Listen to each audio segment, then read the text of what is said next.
Muy buenas a todos, grumetes. Soy Blas Martínez Mañojí y hoy en la X Marca el Lugar vamos a abordar un tema completamente nuevo. Hace mucho que no nos sumergimos en el cosmos, ¿no?, de las letras y de la literatura, de ese sutil arte que va más allá de unir palabras para crear historias que nos sobrepasan. Hoy vamos a hablar de un oficio que pasa mucho desapercibido, pero es súper crucial para que nuestros títulos favoritos extranjeros lleguen a nuestra estantería. Hoy vamos a descubrir el trabajo del traductor y del intérprete y lo vamos a hacer con una auténtica experta en el campo. Hoy vamos a hablar con Inés Mesonero, que es traductora de cómics en italiano, en inglés y francés y revisora de textos al castellano. Algunos de sus últimos trabajos son Malas hierbas de Stefano Turconi y Teresa Radis, bueno, ahora que nos corrijo. Los pioneros del cine de Guillermo Dorison y The Dogs de Jimmy y Terry Terrarson y Happy Endings de Lucy Byron. Así que bueno, Inés, bienvenida a la X Marca el Lugar y mil gracias por tu tiempo. ¿Cómo estás? Muy bien, encantada de estar aquí por fin charlando contigo, porque además me encanta que el podcast sea tan variado. Yo soy una persona muy curiosa, así que todas estas temáticas me parecen increíbles. Así que muchas gracias por invitarme. Muchas gracias a ti. Y encantadísima de que estemos aquí porque como me gusta de vez en cuando recordarle a los oyentes, no es coger, hablar y ya estamos aquí, ¿no? Hay todo un proceso para cerrar la entrevista y porque al final todos tenéis muchísimos jaleo y muchísimas ocupaciones, así que yo súper agradecida de que estemos aquí. Si te parece, Inés, vamos a empezar un poco por el principio, ¿no? Yo creo que todo el mundo cree o se puede imaginar, ¿no?, un poco en qué consiste el trabajo del traductor. Pero estoy segura, primero, de que hay muchos falsos mitos alrededor y de que al final la gente se piensa que es tan sencillo como coger, abrir el traductor de Google y escribir, pero eso no es el trabajo de traductor. Así que, si te parece, lo primero que podría explicarnos es qué hace exactamente un trabajo de traductor, porque no sé, no es solo cuestión de traducir, también hay mucho trasfondo de interpretar los matices. Cuéntanos. Pues a ver, diría que lo más importante de entender como base de la traducción es que no solo estamos transponiendo palabras de un idioma a otro, lo que estamos haciendo es pasar el mensaje. Es decir, si yo no entiendo lo que estoy explicando, lo que estoy traduciendo, si yo no lo podría explicar, significa que no lo podría traducir, ¿no? Muchas veces eso no significa que tengamos que, por ejemplo, si traducimos un texto sobre física, entender la física cuántica, pero sí entender las lógicas de la física y de la física o de ese texto para poder repetir, digamos, reinterpretar, entre comillas, el texto en el idioma de llegada. Entonces, ¿por qué digo esto? Porque en verdad cuando uno coge un libro y dice, va, esto lo podría traducir, esto es súper fácil, ¿no? Lo que pasa es que luego empiezas a hacerte preguntas, a ir y diciendo, ya, pero esto cómo lo dirías, ya, pero esto exactamente qué significa, ya, o esto va por aquí o va por allá. Entonces, en verdad, la labor traductora es empaparte del texto, leértelo bien, interpretarlo, etcétera, y a partir de ahí ir tomando decisiones. Hay veces que es fácil y es un uno más uno, pero la mayor parte del tiempo estás tomando decisiones. Yo al final del día ya no quiero decidir nada más, que me digan que tengo que cenar y qué pijama ponerme. Por favor. Y, y Así que este sería un poco así más el proceso, ¿no? Digamos que con los libros, ¿no? En cuestión de literatura, a mí siempre me gusta leerlo al principio para hacerme una idea, para dar un presupuesto como más preciso, etcétera, y ya con eso como que el cerebro se va empapando del estilo del autor, vaya intentando resolver algún problema traductológico, vas como, sí, vas ya como aclimatándote a lo que va a pasar, ¿no? Así para cuando empiezas a traducirlo, que intento leerlo una temporada antes de traducirlo, ya estoy un poco metida en la rueda. Y ahí, como, ahí, pues digamos que voy traduciendo, voy marcando cositas que no sé muy bien cómo resolver o que no entiendo del todo. Ya hago una investigación, al final de la traducción acabo de resolverlo todo, algunas cosas ya se me resuelven solas, digamos, y a partir de ahí luego revisar, revisar, revisar. Hablo también con los autores para preguntarles dudas, que de esto podremos hablar si nos cuadra, y ya luego pues se envía el texto, o sea que la cantidad de cosas que hay que hacer, más luego revisar el PDF, etcétera. O sea, y esto es un mini resumen. Antes de entrar en lo que es el proceso en sí, has dicho, por ejemplo, un par de cosas así, bueno, todas interesantes, pero tomo aquí un par de notas. Sí. Lo de los problemas traductológicos, es decir, ¿qué problemas, bueno, cuáles son los problemas que te puedes encontrar a la hora de traducir? Que no entiendas Ujú. a lo mejor sentido de una frase porque puede ser muy, yo sé, muy rebuscado o que a lo mejor, bueno, a veces los autores también como que se inventan palabras, no sé, ¿cuáles son esos problemas a los que enfrentas? Claro. Claro, claro, buenísima pregunta. A ver, por una parte, el no entender la frase o no saber cómo ponerla, diría que no es tanto un problema traductológico que puede ser, ¿no? Si la gramática es complicada, etcétera. Un problema traductológico, o sea, un problema de traducción, una dificultad, digamos, es cuando no existe una realidad exacta, paralela, ¿no? Que es lo que suele pasar en general. Entonces, por ejemplo, con el cómic que estoy traduciendo ahora, está un niño jugando con un diente de león, ¿no? Entonces le dice el tío, ¿sabes cómo se llama esto? Y lo sopla y dice el niño, sofione, que es como como un mal traducido soplón, ¿no? Que es como llaman ahí la planta. Y dice, claro, pero también la gente lo llama diente de león. Y claro, entonces ya empieza a hacer toda una historia sobre soplar con un juego de palabras y entonces tú dices, vale, pero es que en castellano que pongo diente de león y no sé qué, y achicoria amarga y cómo ahora hago toda esta poesía, ¿no? Entonces esos son problemillas que hay que ir, no sé, como con originalidad, dándole la vuelta lo mejor que se puede para que al final quede la escena bonita y de repente no tengas que poner una nota que te saque de ahí o una cosa que no cuadre, ¿no? Y de repente digas, esta escena no tiene sentido. Otro problema traductológico podría ser, digo problema, pero bueno, reto. Puede ser una expresión, ¿no? Que decimos mucho. Ay, las expresiones como a ver, pues algunas son equivalentes, pero a veces las equivalentes cambian totalmente el tono, el contexto, entonces queda muy raro. Así que bueno, pues tienes que o buscar otra o invertarte una que parezca que, etcétera. Muchas cosas pueden pasar. Bueno, es que el lenguaje es tan amplio y está tan cada lengua tiene además sus significados, sus expresiones, sus coloquialismos, o sea, la verdad es que es complicado. Cuando has comentado esto de los juegos de palabras, eso, por ejemplo, pasa mucho en las series, que claro, te lo explican, ¿no? Cuando te lo están doblando, en plan, esto porque yo que sé, una palabra, en el inglés, coche, claro, pero al doblarlo, entonces, claro, se pierde ahí ese juego de palabras. Pero claro, ¿qué vas a hacer? Porque como tú has dicho, hay veces que entiendo que sí que se puede encontrar algún símil y otras que directamente es como, pues no sabes cómo lo haces. Y en un libro, bueno, Claro. pero claro, en la serie que al momento es como directamente pues se cambian cosas. Porque claro, Claro, hay veces que es, como digamos, prácticamente imposible encontrar una buena solución, hay veces que se adapta y hay veces que en traducción simplemente parece que estamos perdiendo cosas por el camino, ¿no? Y el buen traductor lo que hace es recuperarlas por otro lado. Entonces, por ejemplo, uno de los cómics que traduje para la cúpula, que se llama El espíritu del bosque, tenía un montón como de bromitas porque eran unos adolescentes que trabajaban en un campamento de verano en el bosque y no sé qué.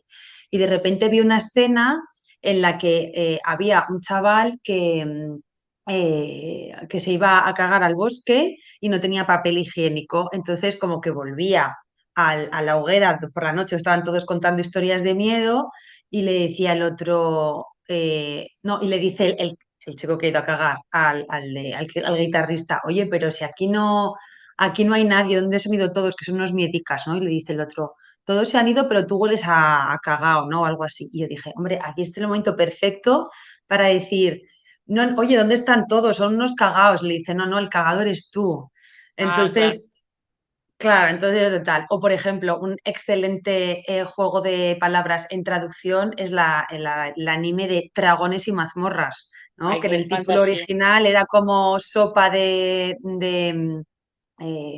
ay, de mazmorra, eso algo así, y dijeron, no, no, dragones y mazmorras, porque la serie está basada en dragones y mazmorras, ¿no? Pues estas cositas le van sumando capas, porque sabes que no todo puede estar ahí, pero bueno, lo puedes compensar por otro lado. Y esa es como la labor creativa y artística que tiene que hacer el traductor literario o audiovisual. Entiendo, entiendo que cuando enfrentáis estos problemas, bueno, tú lo has dicho, no hay, tenéis libertad para decidir, pero no sé hasta qué punto tenéis libertad como para hacer esos cambios. O luego Claro. si te Ujú. revisa el propio autor o la editorial o lo que sea. Claro, pues en verdad, o sea, esto te lo enseñan en la carrera. Yo tuve la suerte de estudiar en una de las mejores facultades de traducción e interpretación de Europa, que es la de Salamanca, con además un montón de profesores expertos en literatura. Y ellos te lo dicen, pero también tú tienes como un poco el código deontológico de no cambiar el significado. Entonces, obviamente, si es algo muy importante, por mucho que tengas un juego de palabras increíble, tú no puedes darte esa libertad, ¿no? Porque es un poco por el respeto. Luego yo muchas veces hablo con los autores, porque a veces hay que tomar también decisiones. Por ejemplo, ahora estoy con el cómic, el nuevo cómic de las chicas de Revis, que están, que hay un momento en el que en italiano solo se usa, bueno, en italiano solo se usa el pasado, el pasado pretérito perfecto compuesto, para algo que ha pasado ayer, algo que ha pasado hace varios años. Entonces, claro, ahí había como una duda de si el personaje estaba como arrepintiéndose de lo que había hecho el día anterior, que había hecho algo malo, o de lo malo que había hecho hace años, ¿no? Y aquí fue como, ¿qué hacemos? Y entonces hablé con la autora y le dije mi propuesta y me dijo, vale, pues me parece bien, ¿no? O sea, muchas veces yo también les pregunto para que ellos sean Claro, partícipes de la decisión y lo hago por necesidad. Luego ha habido editores que me han dicho, ¿por qué te has inventado esto? ¿Por qué lo has cambiado? Y yo, porque no tiene sentido si lo dejamos literalmente, ¿no? Y ahí os puedo confiar en el traductor y en la lógica. Alguna vez me lo han cambiado y yo no estaba para nada de acuerdo y el autor dice, ¿pero qué es eso? Y yo, ya, bueno, no fue decisión mía. es lo que hay. Claro, eso, por ejemplo, lo que has comentado de los tiempos verbales, porque claro, en español tú puedes decir he comido y puedes haberte referido a, bueno, normalmente hace un rato, pero bueno, hay gente que lo usa tal. Y luego ya estaría el había comido, ¿no? Que ese es el pretérito perfecto compuesto, pero ya cuando dice había es como hace mucho tiempo. Claro, o Y en sea, o el comí, inglés ¿no? Es igual, como... claro, también, Ujú. Claro, entonces estas un poco las cosas. Al final, cada idioma y cada cultura tienen una manera diferente de ver, por ejemplo, el tiempo, ¿no? Y dentro de las lenguas exacto. europeas, latinas son muy parecidas, pero si ya te vas a Filipinas, flipas, ¿no? Como es totalmente otra cosa. Entonces tú no puedes tener un sistema exacto, sino que tienes que adaptarte a la realidad de la escena, pues tienes que entender bien lo que está pasando, ¿no? Totalmente. Yo me acuerdo cuando estudiaba alemán, que claro, ahí había realmente un tiempo pasado que era como tres opciones en español. Entonces, lo que tú dices, para ellos hay uno que lo engloba todo, pero para nosotros hay tantas opciones que, claro, depende Mm. del que use, puede ser un pasado cercano o un pasado muy, muy lejano. Claro, y por ejemplo, uno de los problemas, hablando específicamente de cómic, con esto del pasado, era que en italiano decía sei stato tú como has sido tú, pero claro, si ya tengo que poner fuiste tú, es como, ¿y ahora qué hago con el último bocadillo? Le Ah, claro. pongo, he pensado hacer fuiste tú o fuiste tú, puntos suspensivos, o, ¿sabes? Porque en general no se modifica la ilustración. Entonces, bueno, ahí estoy dándole vueltas a cómo hacerlo mejor, que queda mejor.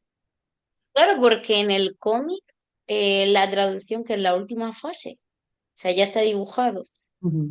Sí, claro, tiene que estar todo porque yo necesito entender todo bien. Hace unos meses me mandaron un cómic que la versión que no era la última revisión del original y claro, fue horrible porque hubo cosas que luego se cambiaron, había faltas de ortografía, que por ejemplo había falta de ortografía en un nombre y yo traduje mal el nombre porque era el nombre de un perro. Entonces yo lo dejé tal cual y resulta que era un personaje del teatro de italiano antiguo y entonces hubo que cambiarlo todo y menos mal que se dio cuenta la autora porque le echó un ojo porque claro, yo no tenía la versión final.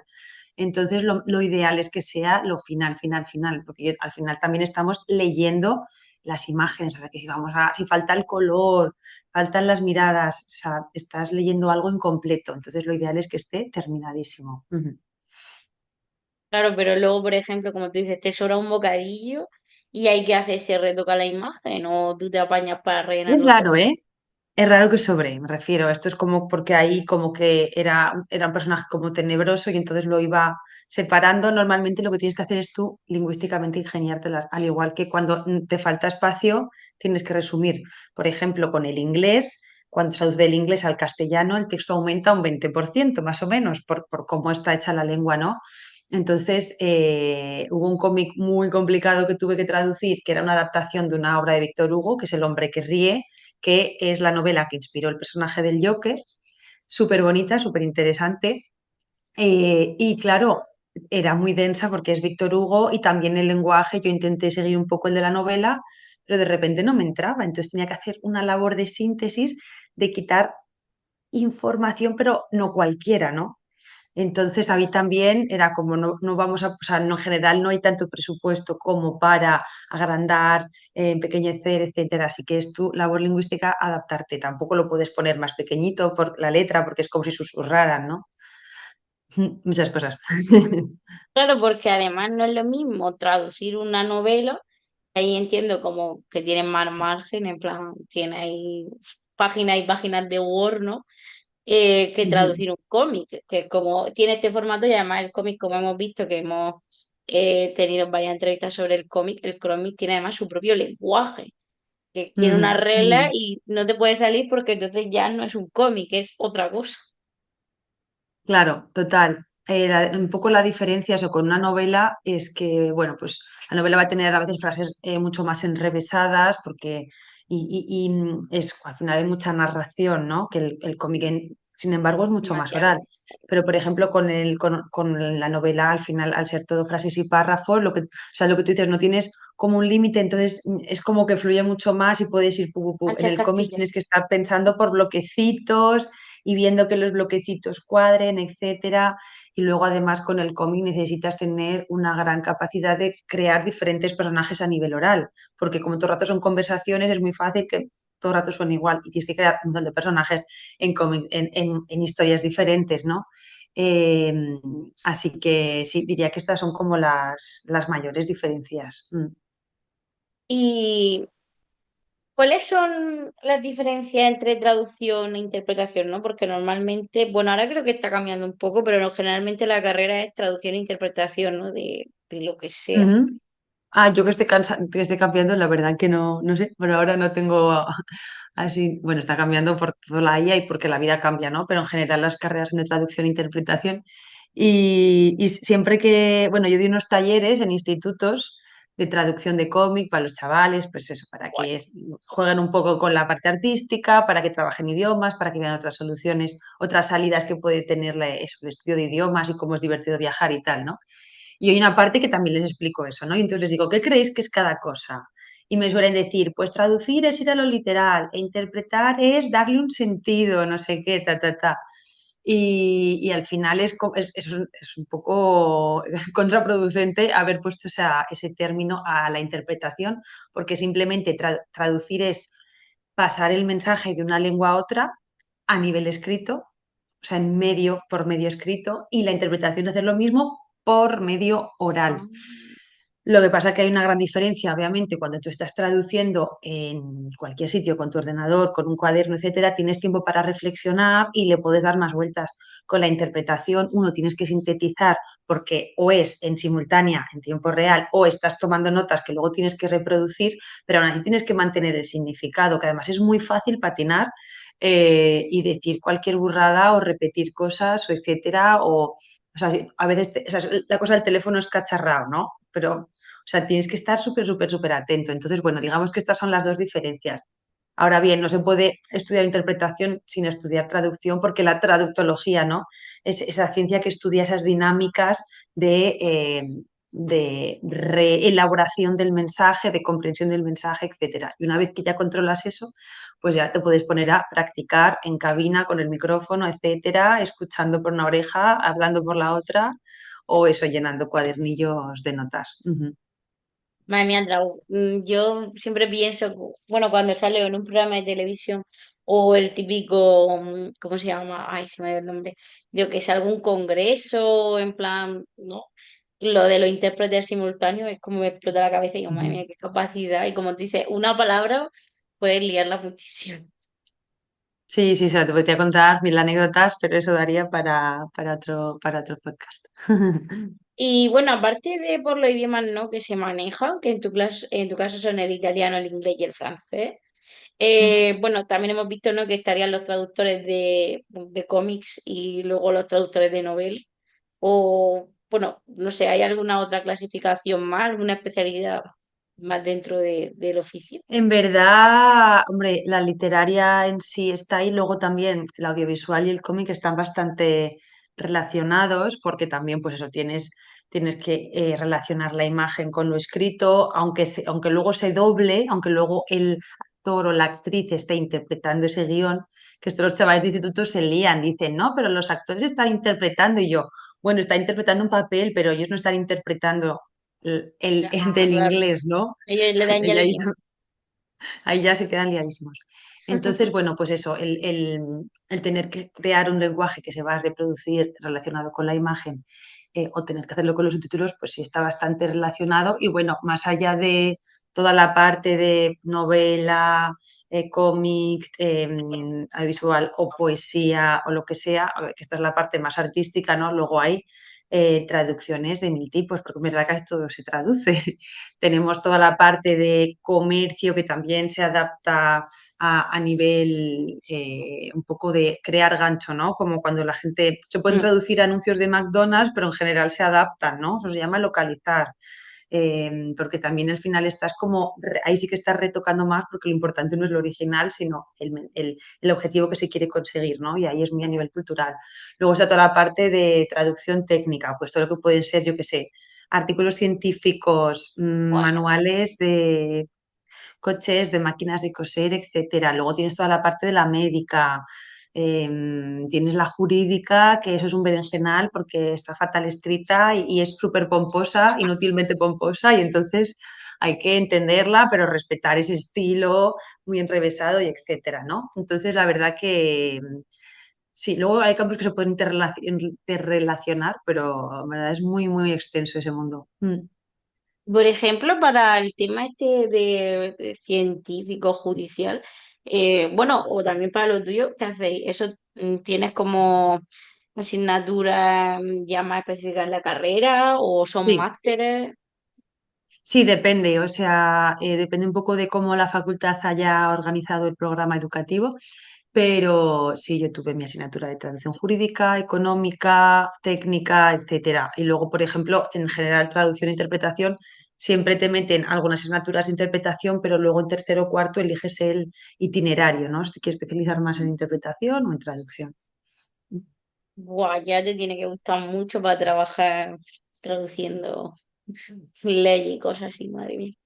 Qué Hay gente denso. a que le gusta mucho, obviamente también es una salida un poco más, o sea, un poco más, vamos a decir, amable económicamente que trabajar con el arte, obviamente. Entonces, bueno, yo hay veces que digo, ay, ojalá ser traductora jurada, ¿no? Que es, porque una cosa es traductora jurídica que trabajas con textos jurídicos, otra cosa es ser traductora jurada, que digamos que tienes también un papel notarial, ¿no? De este documento es legal.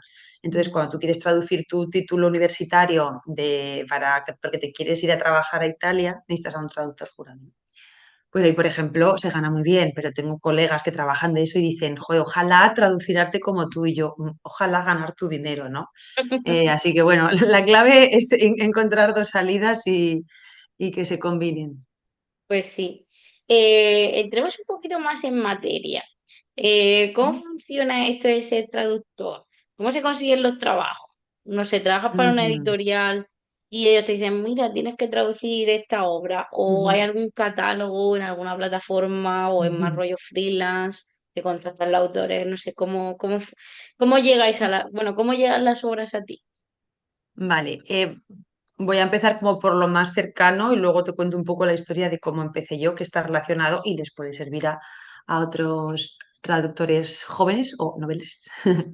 Eh, lo primero es que los traductores en España tenemos un estatus de creadores de traducciones, es decir, somos autores a nivel legal, Ah, mira. o sea, somos como seres creativos, ¿no? Eso significa que tenemos que trabajamos un poco por derechos de autor, no por porcentaje, por lo tanto tenemos que ser autónomos, no estamos contratados. Hay Mm. algún caso raro de gente que esté contratada traduciendo, pero yo creo que es para alguna empresa. Yo creo, una vez escuché a alguna empresa china que publica 1 millón de novelas rosas y entonces, bueno, pues tiene alguien pum, pum, pum, pum y sin más, pero en general en España tiene que funcionar así. Entonces, bueno, yo soy autónoma y normalmente lo que hace el editor es comprar los derechos de un cómic, un libro que le gusta para publicarlo en España y entonces te escribe y te dice, oye, tengo esta traducción, ¿la quieres hacer? Sí. Y luego lo que se hace, o se debería hacer, que no siempre se hace, es hacer un contrato de traducción para esa cesión de derechos. Es decir, tú estás cediendo temporalmente tu creación artística, ¿no? O esa traducción que Mm, has hecho. Y durante ese tiempo, pues según los ejemplares que se vendan, pues bueno, pues te dan un adelanto, te pueden dar más dinero, etcétera. Entonces, este sería un poco el proceso normal. Pero claro, ¿cómo llegar a contactar a los editores? Pues hombre, normalmente lo que haces es pues, cruzártelos pues, en una feria, en una presentación, intentar mandarles un correo, etcétera. A veces también con propuestas. Ay, he visto este cómic, esta novela es súper interesante, mira a ver si la quieres publicar, y entonces la traduciría, etcétera, ¿no? Ellos están constantemente buscando libros y hay veces que se les escapa algo que les interesa o están claro, sin ideas y eso también les ayuda. Entonces la cosa es que llamar su atención.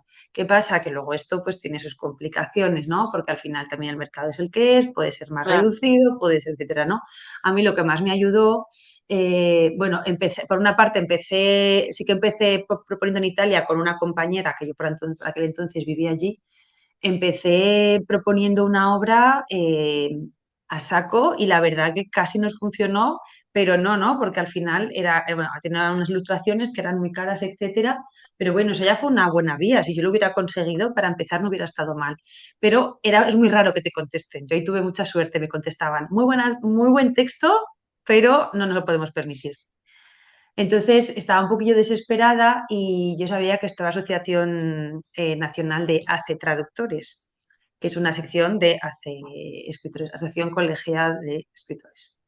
Y justo ese año empezaban una mentoría en la que un traductor, traductora con más experiencia te daba una hora, digamos, de charla a la semana para explicarte cómo funcionaba el mundillo, los consejos de cómo entrar en contacto con los editores, el libro blanco de la traducción, te explicaba los mínimos del contrato, etcétera, ¿no? Y yo la verdad estuve con Marta, que ahora no estoy pensando, cosa pida, siempre se me olvida. Perdona, Marta. Estuve con Marta que me enseñó mucho y también me motivó mucho, porque a veces cuando estás fuera estás como, ya, pero yo que no sé hacer esto, ¿no? No me veo, ¿cómo voy a ir a hablar? Y entonces, bueno, pues al final eso me motivó mucho para empezar a ir a ferias, etcétera, etcétera. Y ahí ya a mí me funciona mucho a nivel humano, porque yo sí que soy una persona sociable. Entonces, a partir de ahí, pues hablando con editores, ay, pues soy traductora, pues bueno, estoy empezando, estoy estudiando traducción de cómic, etcétera, me interesa, porque bueno, pues en narrativa no estaba encontrando y decidí cómo concentrarme Probar otra, en claro. mi público. Y a partir de ahí, pues de repente a alguien le gusté y me empezó a mandar una traducción, otra, y esa persona me recomendó a otra, y luego a otra, y luego a otra, y hubo un momento que yo decía, pero ¿qué está pasando? ¿No? Luego ya esa burbuja en la que yo estaba súper de moda, pues ya no está tan ahí, me parece bien. También, pues oye, ahora tengo varios clientes que me mandan trabajo regularmente y todo genial, ¿no? Entonces, bueno, pues es verdad que yo ya me hice, digamos, ese hueco. Pero al principio es cuando es más difícil, porque eso, que te hagan caso y que tengan necesidad de un traductor nuevo, porque normalmente si ya trabajan con uno, ¿no? Es como, pues si están cómodos conmigo, ¿por qué me van a quitar trabajo a mí para darle a Claro. otra persona, ¿no?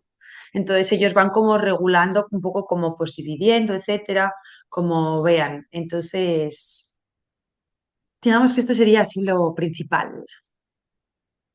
Y vamos a hablar entonces, bueno, ya hemos visto no cómo llegar la hora a ti.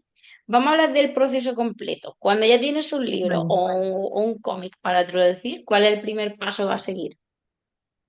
eso yo primero lo leo absolutamente. Tenía un profesor que decía que él no se lo leía porque no quería traicionarse a sí mismo traduciendo, ¿no? No quería que se le escapase algo mientras traducía, que ya diera una pista de lo que iba a pasar después en el libro. A él le funciona así, a mí no me funciona así para nada, porque yo considero y entiendo que hay cosillas, hay detalles, sutilezas escondidas en el texto que el autor o la autora ya sabe de antemano. Normal, a veces también se le escapan cosas que no se da cuenta, ¿no? Pero los subtextos que se le escapan, pero en general sabe lo que está pasando y está dejando caer informaciones. Claro, Entonces, si tú no has entendido la novela, esos detalles te van a caer, ¿no? Es como cuando tú ves una película que te encanta 80 veces y después 80 veces dices, ah, claro, este detalle, esto, porque claro, esto entiendo. pasaba, claro, ¿no? Entonces, yo para mí siempre la leo una vez mínimo. Ya con eso, pues del presupuesto, eso. Y hay veces que al tiempo, cuando ya, pues eso, dejo un margen para que se me asiente un poco la información en el cerebro, como he contado antes, y hay veces que la leo una segunda vez muy lentamente para sacar el vocabulario que más me cuesta. Porque si estoy constantemente buscando palabras en los diccionarios, me despista también como de el flow, Te el saca la flujo, ¿no? lectura. De la conversación, Mm, de los detalles, de la gramática, la parte creativa. Entonces, como que hago la parte más de búsqueda técnica al principio, o terminológica, o eso de vocabulario, la dejo ahí de anotada en notitas y luego ya me puedo centrar en la parte más creativa, ¿no? Después de eso, pues reviso todas las cosas que he dejado marcadas de esto no lo entiendo, a veces lo releo y lo entiendo de repente porque el cerebro es más funcional de lo que pensamos. A veces tengo que preguntarles a amigas traductoras de la combinación contraria, pues eso, que trabajen, o que trabajen con italiano, con francés o con inglés. A veces, pues, bueno, siempre al final hablo o intento hablar con el autor o la autora, porque al final eso, ellos muchas veces pueden resolverme dudas que a mí me dejan tiempo para ser más creativa, ¿no? Hay gente que dice, ya, pero es como tu trabajo y es como, no es cuestión de que sea mi trabajo, ¿no? Lo que yo quiero es que el texto esté lo mejor posible. Y si para esto hay que pedirle ayuda para entender esos detalles, está bien. Hay veces que son chorradillas que dicen, ah, pues no me había dado cuenta, pero la mayor parte de veces son dificultades, ¿no? Como esta que hemos dicho del verbo, etcétera, etcétera, no decía, pero ya, pero ¿qué quieres decir aquí? Y ella, ah, yo no quería dejar en el aire. Y yo, ya, pero no se puede, ¿no? O mira, tengo dos opciones de traducir, o sea, con alguna palabra como más poética, ¿no? ¿Cuál te gusta más de las dos? Porque en verdad ambas son válidas aquí, ¿no? También, ya no es una cosa como técnica, sino como que, porque en español se divide en estas dos acepciones, estos dos variantes de significado. Y dicen, ¡buah! Pues no sé. Entonces ahí hay una labor creativa conjunta que es muy bonita. igual. Entonces yo siempre intento eso, o tener una videollamada o responderme algunos mensajillos escritos con la autora o el autor. Y eso, y luego lo estoy ahí releyendo para ver que tenga sentido, cuadrar cosas que se me han podido, pues eso, a veces es el estilo para uniformizarlo un poco, porque obviamente empiezo a traducir un día, pero acabo de traducir mucho tiempo después. Entonces, igual ya se te ha cambiado todo, ¿no? A veces tengo que cambiar el usted por el tú, porque he decidido cambiar ese nivel, ¿no? De formalidad que en francés puede ser más intenso y aquí menos, etcétera. Y luego la ultimísima fase es que mi madre, mi señora madre, lea el texto, que Ujú. es como una lectura de lectora media, ¿no? Mi madre siempre ha leído mucho, no es lingüista, y yo simplemente el objetivo es que ella reconozca si hay alguna errata que a mí se me ha pasado, porque el cerebro está diseñado para corregir las erratas y que tú las veas, lo cual es fatídico, porque Total. aquí nos vienen luego los problemas, pero eso, entonces otros ojos lo ven más. O hay cosas que dices, que le digo, dime si no lo entiendes, porque es verdad que hay veces que como te conoces ambos idiomas, todo te puede sonar bien. A la labor traductora es también saber cómo se dice en castellano, cómo lo va a entender bien la gente en castellano, ¿no? Entonces mi madre ese es el último filtro y nada, me lo manda y ya luego lo mando al editor, editora para que pues, lo revise, le eche el ojo, etcétera. Ya luego se manda a fase pues, de maquetación, luego me vuelve y lo releo para ver que eso, que esté bien maquetado. Hay veces que hay frases que no cuadran porque luego ya cuando las ves empaginadas dices, ah, vale, esto es otra cosa, ¿no?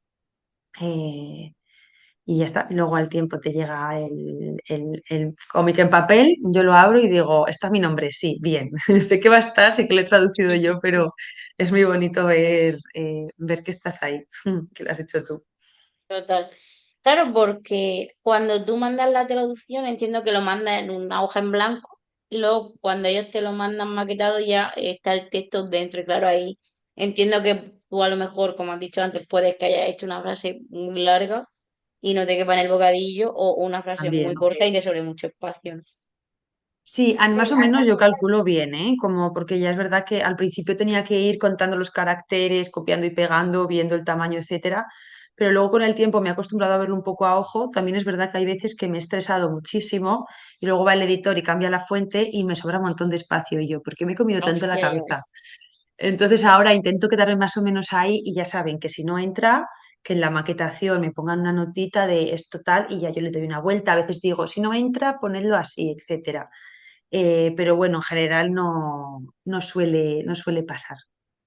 Entonces, generalmente a ti en la fase final no te revisa ya el editor, que es decir, no hay ningún otro traductor o el traductor, bueno, no porque has dicho que no suele haber traductores en nómina Ojalá. directamente, sois todo, estaría bien, ¿no? O Yo sea, imaginaba que en la editorial habría como un traductor. ya, lo ideal, ideal, ideal en el mundo fantástico sería que las traducciones siempre las revisara otro traductor de la misma combinación lingüística para ver que el contenido está bien, ¿no? Esto solo lo he visto y lo he experimentado yo misma con la editorial Bárbara Fiore, porque una compañera, María Serna, pues hizo una traducción y estaba pasando una mala época y habló con el editor y dijo, bueno, pues me lo puede revisar Inés. Y claro, fue súper interesante porque es que eso, es que el cerebro tiene lapsos y hay cosas que uno no entiende y de repente lo ves de otra manera porque yo tengo otro bagaje cultural diferente a ella, ¿no?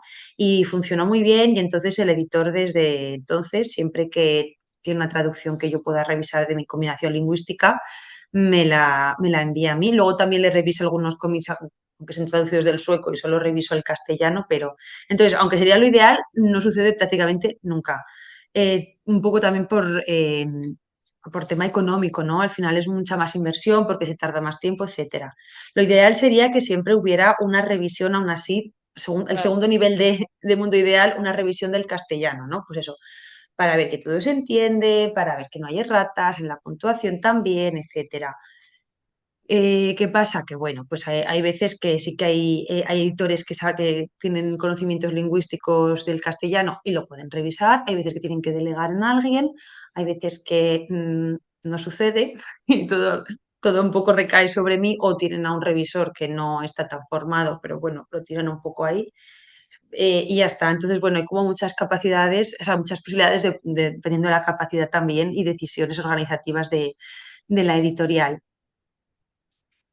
Has dicho además que esto creo que es interesante, ¿no?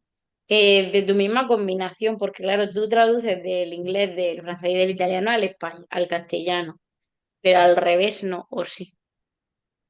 Claro, este es un temazo porque mucha gente dices, joder, o sea, o tú al principio, ¿no? Ya es la carrera y dices, hombre, pero si yo entiendo mejor el castellano, ¿por qué no traducir del castellano al inglés? ¿Qué pasa? Que tú no eres consciente muchas veces o sea, por mucho que sepas que tienes un buen nivel de idiomas, no eres tan consciente de la falta de herramientas que tienes respecto a tu lengua materna. O sea, al final lo que Claro. se va a leer es el resultado, no lo que tú entiendes. Entonces, en general, lo que se recomienda siempre es que los traductores trabajen hacia su lengua materna. ¿Qué pasa? Que mucha gente dice, yo he estado un año de Erasmus en Ujú. Italia, yo soy bilingüe de italiano, ¿no? Pero en general en traducción somos muy tiquismiquis con eso y para ser bilingüe tienes que ser de verdad un crack al mismo nivel en ambos idiomas. Incluso la gente que tiene padres con otra lengua materna, ¿no? Dicen, pues yo toda la vida en mi casa se habla francés y es como ya, pero ¿sabes escribir el francés? ¿O sabes solo el francés que has hablado con tu padre porque tampoco has vivido allí, tampoco conoces, ¿no? Etcétera. Entonces, bueno, y como hay muchas capas, por eso en general no se debe hacer. Alguna vez a mí me ha tocado hacerlo, pues porque me lo han pedido como favor y no había tiempo, etcétera, y tampoco iba a ser algo como de suma importancia, pero sí que les digo, bueno, pero estaría bien que lo revisara alguien, ¿no? Para que esté bien Ujú. escrito, etcétera. Hay Claro. veces que tú puedes conocer alguna regla lingüística mejor que la persona del país porque lo has estudiado más años, digamos, ¿no? Que en el colegio igual te lo has enseñado por encima.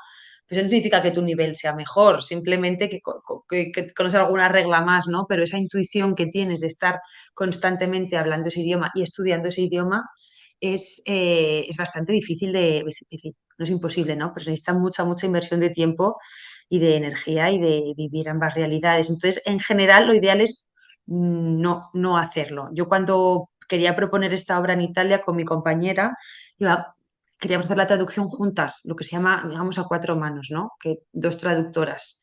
Entonces yo ahí iba como a proponer la traducción y ella iba a revisar y entonces íbamos a hacer ese proyecto ahí, pero si no, en verdad se quedaría un poquito cojo. No tiene por qué quedar mal, pero luego en general se queda.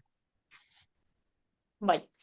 Y imagino que, bueno, ya lo has dicho tú, ver tu nombre ahí en un cómic, ¿no? En un libro, como traductor tiene que ser muy gratificante. Pero yo diría que no es un trabajo que goce de mucha visibilidad, ¿no? Quiero decir, al final, la mayoría de veces, yo qué sé, la gente se compra un libro extranjero y todo el mundo se acuerda del autor, pero yo creo que muy poca gente se fija en el traductor. ¿Cómo se lidia con eso? ¿Es un hándicap? O sea, es algo que ya asumes cuando dices, bueno, voy a ser traductor, un poco lo que hay, ¿no? Igual que le pasa a los dobladores, precisamente. O está cambiando un poco el paradigma, cada vez se está dando más, bueno, se está dando más visibilidad a los traductores. Sin duda está cambiando porque, bueno, creo que también en la llegada de las redes sociales nos está haciendo un poco más visibles, ¿no? A nivel de, pues eso, de divulgación, eh, sí, de cara. Ujú, Entonces, bueno, y creo que también antes no había tanta conciencia de qué era la dificultad, ¿no? De hablar bien un idioma, digamos, porque era más difícil viajar o era más difícil tener acceso a contenido audiovisual o escrito en otro idioma, ¿no? Entonces, eh, al final una cosa como que das por hecho, ¿no? Eh, Ahora, eso, además de que estamos también como exigiendo más derechos, pues por un poco repartir el pastel, ¿no? De, pues si Harry Potter triunfa, porque también será porque la traducción está bien hecha, ¿no? Vamos a un poco a equilibrar eso. Y luego también eso por mejorar un poco los derechos y etcétera, porque en general, o sea, yo cuando era jovencita pensaba, bueno, pues tú traduces a Edgar Allan Poe, ganarás un montón y le puedes dedicar muchas horas. Y a veces me han ofrecido cosas que yo digo, o sea, por este mismo dinero yo voy a traducir a esta pedazo de autora, o sea, no me va a compensar para nada, o sea, va a ser un hobby muy caro. Entonces, ujú. toda esta cosa de la visibilidad es un poco para que se entienda un poco más a nivel de las editoriales, pero bueno, también a nivel del público, el tipo de labor y el esfuerzo que requiere, porque mentalmente es muy cansado. Em, pero yo entiendo, en cierta manera, que la gente no sea capaz de entenderlo porque crees que es más automático, ¿no? Y tampoco es que tú puedas impregnar a la obra tanto de tu estilo como para que tú te crees una identidad y es como, ah, lo han traducido esta persona, ¿no? Que ya sabes que si es este autor o este dibujante, pues ya sabes que vas a encontrar, ¿no? Nosotros estamos digamos, un poco acoplándonos, pero es cierto que obviamente a todos nos gusta que nos valoren y es cierto que hay traducciones que han funcionado mal porque no estaban bien traducidas, ¿no? Y eso es una cosa que se nota, o sea, al final hay películas en las que se ha invertido muchísimo en el casting, en la música, en los efectos especiales y luego llega la traducción y se han gastado 2.000 euros de nada y está todo manga por hombro, ¿no? Entonces, esta es un poco la importancia, bueno, pues de poder trabajar bien. Si en verdad la mayoría lo que queremos es trabajar con buenas condiciones para poder hacerlo lo mejor posible. Y bueno, es verdad que al final darte una visibilidad también te hace que te conectes más con los compañeros, ¿no? Eh, ya sea traductores o, por ejemplo, en el mundo del cómic, ilustradores, historietistas, etcétera, ¿no? Así que, bueno, sí, yo creo que está un poco cambiando también. Ahora ya estamos consiguiendo más estar en la portada. Y ahí algún editor me dijo, sí, pero es que eso es quitar el protagonismo al autor. Y digo, eso no va a pasar. O sea, él es el rey, no pasa nada, a no ser que el traductor sea un autor súper famoso. No va a suceder, simplemente es como darle esa importancia, un poco esa imagen sí, a la labor. Se puede poner pequeñito, no hace falta que sea más grande ni nada. Y yo lo noto, vamos, al final. Hay gente que me dice, ah, tú has traducido esto, tal. Y yo, pues sí, claro, cuando te estás en las páginas de créditos escrititas y no se te ve. Eso lo ideal es que nos paguen más, ¿no? En las mejores condiciones. Pero bueno, que si al menos ya estamos en la portada, la portadilla, pues ya se agradece. Y a nivel humano hace mucha ilusión también. Claro, porque habías dicho, ¿no? Que vosotros cobráis, o sea, también como, bueno, creadores, como has dicho, creadores de contenido traducido He o dicho algo creador de así. contenido, pero estoy pensando que lo he dicho mal. Es que con las redes sociales, creadores de contenido, pero no. Es autores de la traducción, eso es. Claro, pero que vosotros al final también cobráis eso, parte de los derechos, ¿no? De cada obra. Claro. Simplemente funciona de tal manera, o sea, todo autor lo que hace es que acuerda con el editor, vas a ganar un porcentaje del libro. Por ejemplo, si el libro vale 10 euros, tú vas a ganar un 10%, entonces te ganas un euro. Entonces, simplemente, pues según se vendan, yo te voy pagando, no te veo un euro cada vez, ¿no? Pues a final de año, si se han vendido 300, te doy 300 euros.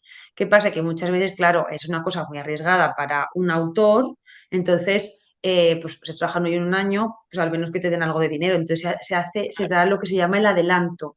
Es decir, te adelantan lo que sería un poco la labor, más o menos, lo que valdría ese trabajo, juntando ese porcentaje por adelantado y luego cuando se vendan X número de ejemplares y se haya recuperado proporcionalmente esa cantidad de dinero, ya empiezas como a cobrar los nuevos derechos, ¿no?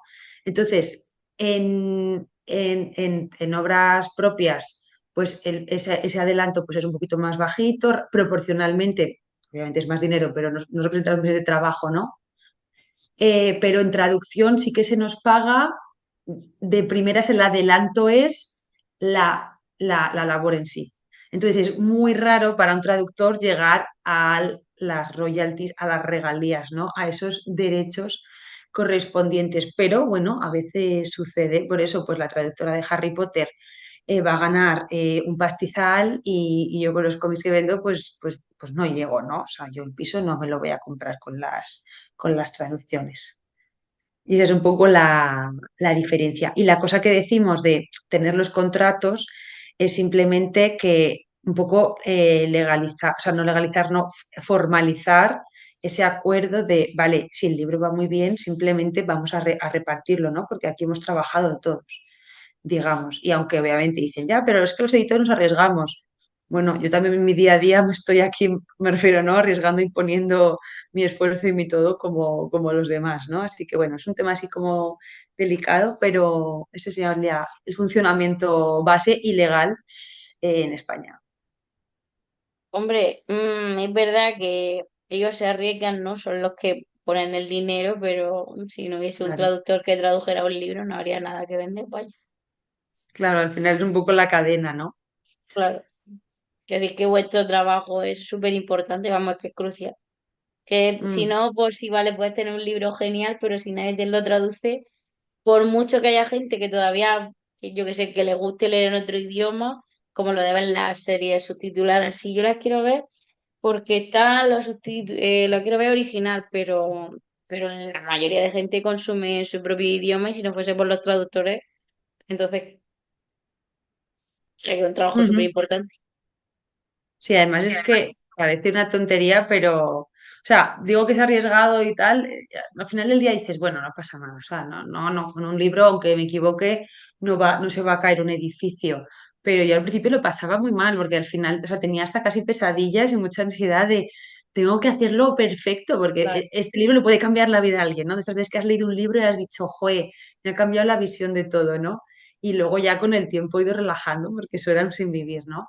Pero es verdad que me lo tomaba muy en serio y al final, aunque digas, vale, es arte, no, eso, no hay nadie que se vaya a morir por ello y tal, pero, por ejemplo, hubo un ejemplo de un fallo de traducción que un amigo autor me comentaba, él ha publicado en Francia y, bueno, publicó en Francia en su día, pero la obra pues estaba escrita en castellano. Y la cosa es que o sea, la traducción francesa fue la que se utilizó de base para traducir a otros idiomas, ¿no? Como que los franceses vendían los derechos, entonces, en vez de dar, la editorial francesa, que todo un poco cutre, en vez de decir, o sea, las editoriales de otros países, en vez de coger a alguien de español a pues checo, inglés, etcétera, pues cogieron a alguien que tradujera del francés, lo cual es eso, el Ahora teléfono vaya está cerrado, tela. ¿no?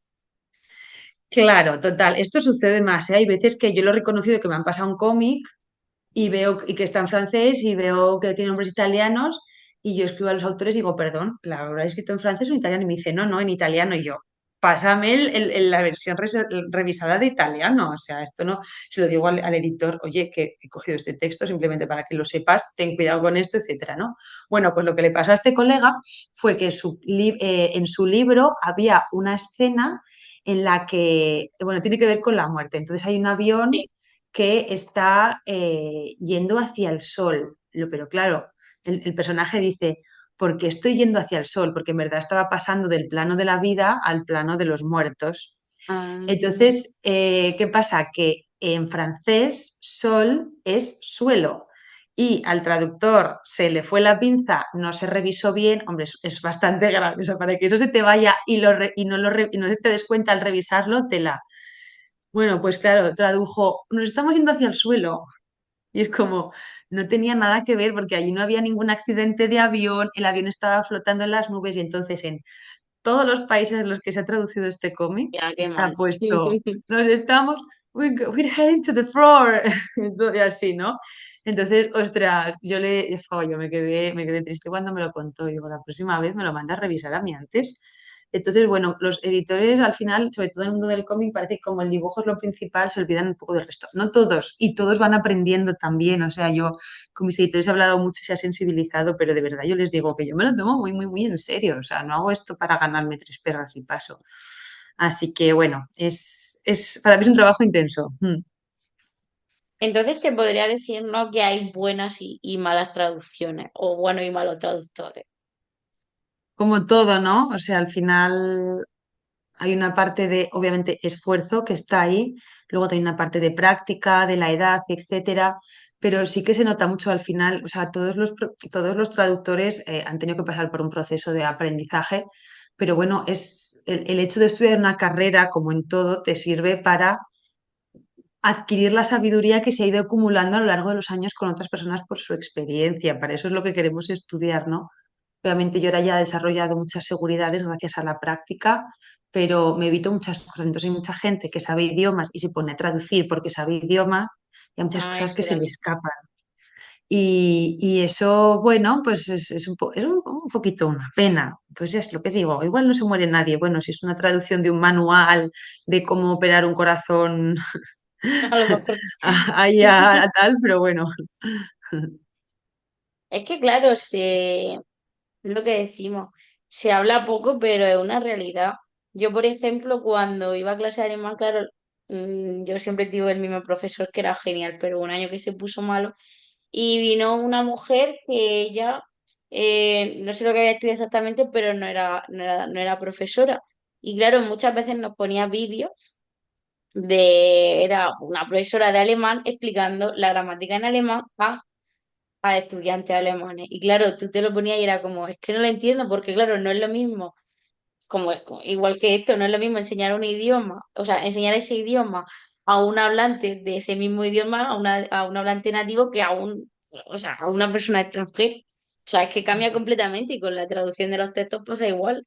Es lo que tú dices, es normal que tú traduzcas de un idioma al español, porque al final tanto Mm, por tu formación como por el hecho de que es tu lengua madre, o sea, parece una tontería, pero es que, claro. Es que es claro, yo normal me que hay acuerdo cosas cuando que nos no. ponían los vídeos esos que era como, digo, es que no estoy Mm, entendiendo nada porque es que yo no soy alemana, me tienes que poner una persona que se lo explique a alguien que habla español, no alemán. claro, o sea, al final la cosa es como que tenemos que dar por hecho que hay cosas que no entendemos, ¿no? Entonces como que la gente a veces parece que la traducción es algo tan abstracto que es como muy sencillo, pero en verdad es muy elaborado, ¿no? Y es como, Me y parece como que no lo tedioso. entienden y dicen, va, esto es más sencillo. Y a mí me recuerda cuando estábamos de COVID y mi abuela decía, ¿dónde está el bicho? Si yo no lo veo, no me lo creo, ¿no? Y era como, ¿cómo le explicas tú a una señora de 90 años que hay microscopios, que hay pruebas, que hay etcétera, tal, o la gente que no se cree que hayamos llegado a la luna, ¿no? Y es como, que tú no entiendas cómo funcionan las órbitas, los cohetes espaciales y la gravedad, y etcétera, no significa que no esté ahí, ¿no? O sea, hay una parte como de humildad de decir, joder, respect, ¿no? O sea, y al final eso, insisto en que hay que tener un nivel muy alto del idioma, o sea, yo tengo mi C2 Plus y aún así me parece poco, ¿no? En los idiomas de trabajo. Entonces, bueno, pues nada, un poco ahí la parte de confiar, que obviamente Birken se toma en serio, ¿no? El trabajo. Así que bueno. Totalmente. Además, que parece que como al final, yo, por ejemplo, con el periodismo me pasa igual, ¿no? Es como que, bueno, a ver, afortunadamente aquí no, pero al final, como que hay mucho menosprecio, porque claro, como tu trabajo es la lengua y todo el mundo habla, parece que todo el mundo se siente con la potestad de decir, no, pues yo podría traducirlo, no, o yo podría escribir esa noticia, y es como, a Sí, ver, es que no es solo cuestión de hablarlo, es que hay muchas normas, hay, quiero decir, ahí hay un código, ¿no? Detrás. La lengua claro, parece que es como, bueno, no, como son letras, es como los números, pero claro. también hay reglas y también hay dificultad y no cualquiera puede coger y traducir. Si fuese tan fácil, pues, Claro, porque pues, al final parece que todos nos podríamos apañar y puede exacto, ser, pero es verdad que para traducir también hay que ser buen escritor, es decir, por una parte, si eres traductor literario, tener esa parte creativa, porque hay cosas que tienes claro, que hacer más artísticamente, digamos, y por otra parte tienes que saber organizar las ideas, porque es que si no, luego no se van a entender. En tu cabeza, como están totalmente, perdón, se me ha ido. O sea, en la cabeza pueden estar como muy claras, pero luego lo que importa es que les llegue a los demás. Entonces es que ahí hay un montón de capas que tienes que saber gestionar, que no es simplemente que chapurrees un poco para que la otra persona te entienda, ¿no? totalmente. Además, cuando lo decía al principio, a mí me recuerda lo mismo, porque yo me acuerdo cuando estábamos en la carrera, lo principal que te decía el profesor es como, a ver, si tú no entiendes lo que te está costando, pues no, esa persona, ese entrevistado, tú no puedes escribir una noticia, vale, sí, la puedes escribir, pero es que no se va a entender porque si tú mismo no entiendes lo que estás escribiendo, ¿qué narices vas a escribir para que el otro lo entienda? Porque al final es lo que te dicen, no se trata de transmitir un mensaje y de forma efectiva, no, venga, dejo ahí un mensaje y ya tú en tu cabeza te imaginas, no, la idea es que quien lo lea lo pueda entender, ya tenga 16 años, 20 o 60 o 80. Ujú, ujú, Pero sí, el lenguaje es súper amplio y es maravilloso. Y hay que ujú. defender Ah, el lenguaje. La gente dice, va, la gente de letras, no, no. La lengua es súper importante. De hecho, es la base de todo. Sin la lengua sí. tampoco habría ciencia, vaya. Esto hay que decirlo. Yo siempre digo que el 90% de problemas del mundo vienen porque son de problemas de comunicación. Si comunicáramos mejor y organizáramos mejor las ideas y cómo las expresamos, vamos, la mayor parte de problemas se solucionaban. Pero bueno, ahí estamos, poco a poco. Pues sí. Hablando precisamente, ¿no? De este tema, de las traducciones y tal, ¿no? Bueno, hemos dicho que hay seis buenas, malas traducciones. Hay una cosa que lo tenía que apuntar porque me acuerdo y digo, voy a decírselo porque es como, no sé, un tema un poco polémico, ¿no? Por ejemplo, las traducciones de los títulos de los libros, las películas, las series que en su idioma Ujú. yo qué sé, pues tiene un título y luego cuando se traduce no tiene nada que ver. Y dices, guay, ¿por qué no lo han traducido? Oh, imagino que ahí también jugamos, ¿no? Con el hecho de adecuar ese lenguaje también al idioma del país donde se ve la película, ¿no? Pero a veces hay algunas que han sido como una locura que nada que ver con la original. Ya, es una pregunta muy clásica y siempre es la misma respuesta. Es que lo eligen los editores y los productores a nivel Sí, publicitario. Sí, o sea, yo puedo proponer cosas, pero si ellos se lo quieren cambiar, se lo vale, cambian. O sea, yo ha habido veces que he dicho como, este título me parece que es una traducción horrible o muy literal o tal, etcétera, y es como, no, pero no sé quién ha dicho esto, no, o es que esto tal, o esto no sé qué. Entonces, bueno, yo ya más o menos me tienen un poco más de confianza y, por ejemplo, el de Malas Hierbas lo propuse yo, porque el título original era el nombre de la protagonista, que se llama Ávila, porque la madre provenía de una Ávila, pero se había mudado a Francia cuando yo era niña, etcétera. Pero claro, el editor era como, "No, vamos a ponerle, o sea, la gente va a pensar que esto es un cómic sobre sobre Ávila. turismo castellano, ¿no? Y dijo, lo cambiamos tal, y la autora propuso otra cosa tal. Y yo dije, vamos a ver, claramente Malas Hierbas por la temática, etcétera, y funcionó súper bien, pero en general, no, a veces yo hago otra propuesta, pues porque eso, el original no funciona y ya está. O por ejemplo, otro título del que también estoy muy orgullosa es el de Dulce de Leche, de Miguel Vila, que salió con la cúpula, que era, en italiano era fior di latte, que es pues, o sea, un sabor de helado, pero aquí no se iba a entender, iba a aparecer una mozzarella, etcétera. Y yo pues lo propuse, al autor le gustó porque además él habla un poco de castellano porque sus padres son argentinos y funcionó muy bien y bueno, pues contenta con ello, pues algunas veces que hemos llegado a un compromiso con el editor y ya está. Luego yo qué sé, te digo que en general con las películas hacen bastante lo que les da la gana, ¿no? O sea, uno de los casos así más famosos, esta película de Jim Carrey con Kate Winslet, de Michel Gondry, que es The Eternal Sunshine of the Spotless Mind y que en español es Olvídate de mí. Y es como, te has quitado toda la poesía, pero claro, cuando te vas a la película, la escena en el que habla de The Eternal Sunshine of the Spotless Mind es como el brillo eterno de la mente inmaculada. Y es como, claro, o sea, esto va a parecer una película No sobre la cabe. Virgen, ¿no? Entonces no podemos dejar esto. Bueno, pues igual yo le habría redado una traducción y haber dejado el título un poquito diferente, pero dijeron, bueno, olvídate de mí, como si fuera, perdón, pero una comedia romántica barata de después de comer, ¿no? Entonces, pues sí, en general no son los traductores, son los que gestionan los dineros, los que deciden. Los que eligen. Bueno, no sé si ahora mismo estás trabajando en alguna cosita que nos puedas compartir Mm. o Pues sí, yo, o sea, hacerlo. en general, como que a mí me daba mucho miedo y me sigue dando un poco a veces como hablar de lo que estoy haciendo, tal como si fuera top secret, y a veces como, pero si nadie me ha dicho que no lo puedo hacer, o sea, yo tampoco tengo tanta repercusión, no he firmado, o sea, no sé, no he firmado un contrato de confidencialidad como pasa con Sí, otras, ¿no? Con superventas, etcétera. Entonces, bueno, pues ahora estoy con una obra, bueno, acabo de terminar de traducir la segunda de las chicas Irene Marchesini y mierdas, Di Cataldo, Carlotta Di Cataldo, que son las autoras de Revis, y han sacado otro que se llama Lindon, que también es brutal. A mí es que me encantan los cómics que en general que hago, de verdad, pero es que hay algunos que me tocan especialmente la fibra sí. sensible, que me estoy dando cuenta que son precisamente los que están escritos por mujeres de mi edad. O sea que tiene sentido. Y es lo acabo de terminar, brutal. Eh, pues antes está ahora en fase de revisión y tal.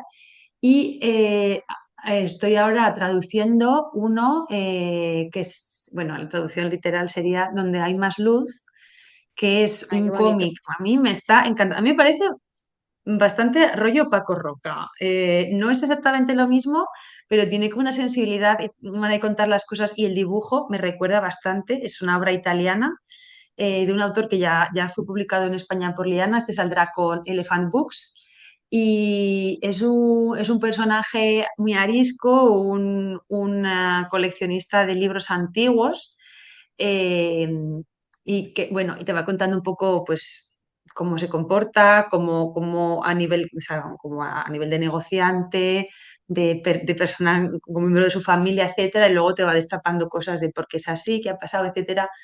Y la verdad que tiene mucha ternura, porque además está el elemento del sobrino, y por otra parte, además como el mundo de los libros, que es muy curioso porque el personaje no lee los libros. Dice, yo no leo libros, yo los Ah, miro, los huelo, los toco, los imagino, ¿no? Y todo este fetiche que se ha creado estos últimos años sobre oler los libros nuevos, que en verdad es porque el pegamento está fresco, ¿no? Pues esto multiplicado por por mí. 1000, ¿no? Porque está describiendo esas sensaciones todo el rato y lo que le evocan los libros y es muy bonito y tiene además unas reflexiones preciosas sobre pues sobre cómo el coleccionismo intenta congelar el tiempo, el olvido, etcétera. Tiene ahí unas reflexiones filosóficas muy tiernas, o sea, que luego son muy sencillas, ¿no? O sea, elaboradas, pero en su sencillez. Y la verdad que me ha gustado mucho. Y sí, ahora mismo estos son los dos con los que estoy trabajando. Ujú. Y luego a ti te envían una copia del libro para quedarte. Sí, eso está dentro del contrato trato, ¿no? Ah, Normalmente guay, guay. mínimo te mandan dos. Yo negocio a veces un poquito más porque es como, le quiero hacer comprar a mi madre mis libros, o sea, me da pena, ella me ha parido. O sea, entonces es Literal. como, yo me quedo con uno y ya le doy uno a la persona que me ha ayudado traduciendo, porque, por ejemplo, pues el libro de los barcos, o sea, un libro que traduje que hablaba de barcos del siglo XVIII, XIX, perdón, que son Las chicas del Pilar o El puerto prohibido, pues yo busqué, contacté al capitán de barco de una reproducción que hay aquí en España que se llama El Atila, Y estuvo y en me el hice. podcast. Ah, sí. Ah, vale, de eso Sí, igual nos hemos cruzado. Bueno, pues con Rodrigo, ¿no? sí. Estuve ahí y pues al final que nos hicimos amigos, ¿no? Joder, pues a Rodrigo le tenía que regalar un libro. O sea, claramente, porque se comió varias horas de curro conmigo cuando no había financiación, porque yo lo hago por hacerlo bien, ¿no? Pero nadie me está pagando por ese extra. Entonces, pues, esto se me ha despistado, esto que venía. Ya me he puesto a pensar en el barco. A lo de que a veces pides que te den más copias de los libros. Ah, de las copias, eso. Entonces, pues bueno, en teoría eso por contrato y por tal, es lo que se hace. Pero bueno, cuando son más de dos, mejor. Pero bueno, también entiendo que las tiradas son que son como son pequeñitas, etcétera. Pero sí, mínimo, mínimo, mínimo uno te da. Pero bueno, normalmente son dos. Ujú. No sé, Inés, si para, bueno, la entrevista va a salir, creo que va a ser la primera semana de junio, ahora que lo pienso, sí. No sé si para los meses de verano o, bueno, vas a descansar o tienes alguna actividad, alguna conferencia o ya para después o algún taller Sí, donde la gente pueda ir a ujú. escucharte o verte. Sí, ahora mismo sí, no, o sea, no hay nada. En general, estas cosillas pasan más a lo largo del curso. Sí, pues en ferias del cómic, etcétera. Suelo participar en el West Comic, y en el Salón del Cómic de Zaragoza. Luego, por ejemplo, hace poco estuve en la Feria del Cómic de Madrid, que me Ah, entrevistó qué Oscar guay. Díaz, traductor de cómic y también famoso ganador de Pasapalabra, concurso de Saber y Ganar. Hombre majísimo, y estoy también con mi compañera María Serna, con la que trabajo para Bárbara Fiore, que es una crack y tiene mucha más experiencia que yo. Y la verdad que fue una experiencia, un día muy bonito y toda la preparación previa, pero bueno, por ahora no soy la señora tan famosa como para que me inviten todos los meses, pero si trabajáis en un instituto y me queréis llevar para que yo dé un taller, estoy aquí disponible y encantada. Y además hay unas ayudas que da el Ministerio de Cultura que saldrán como a principios de curso, por la que tú puedes invitar a autores o autoras, incluidas traductoras.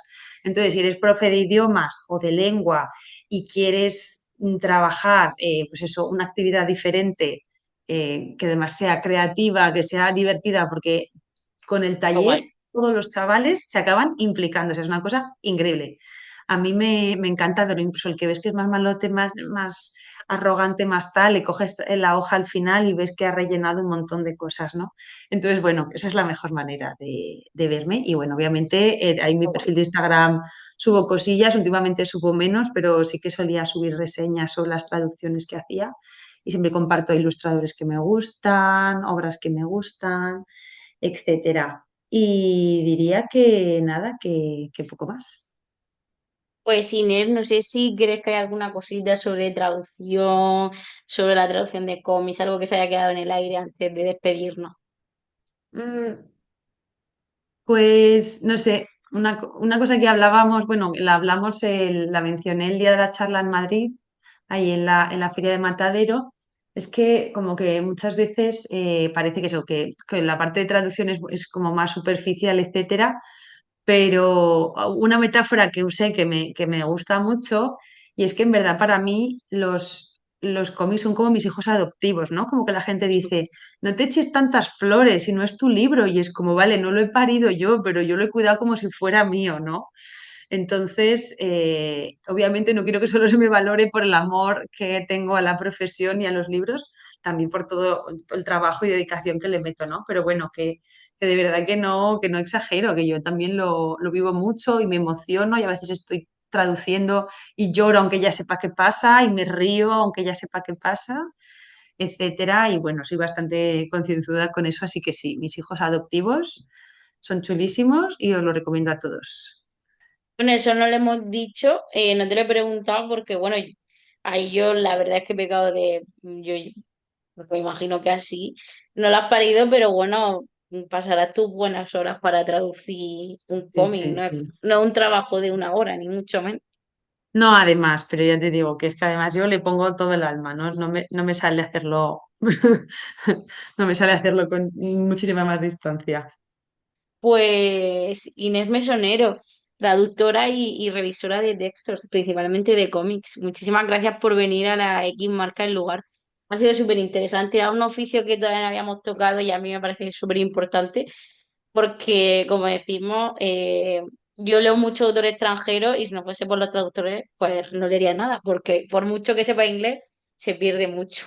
No va a estar buscando la palabra todo el rato en el diccionario. Así que agradecida por vuestra labor y espero, como dice, bueno, como has comentado, que esa lucha, ¿no? Por mejorar los derechos y también darle más valor a a la profesión siga adelante porque es complicado, pero bueno, poco a poco está cambiando, así que hay que verlo con un poquito de esperanza. Y nada, y súper encantada de tenerte aquí, ha sido súper interesante, súper útil y bueno, recordar a la gente que puede seguirte en redes para, como tú has dicho, pues aprender un poquito más o bueno, o buscar tus obras y ver directamente qué tal tu trabajo, que vamos, increíble. Y nada, súper agradecida, la verdad. Me ha gustado un montón la Muchísimas gracias entrevista. a ti por la curiosidad y por todo, que siempre está muy bien charlar y compartir cosillas. Y nada, pues simplemente ya para despedida, como suelo decir, nos vemos en las redes, pero bueno, a ver si algún día nos desvirtualizamos, que sería un placer poder hablar de la lengua, que es lo que decimos, se habla poco de ella, pero vamos, que la lengua es maravillosa y el español muchísimo, la verdad es que sí. Así que Total. nada, nos vemos. Hasta pronto.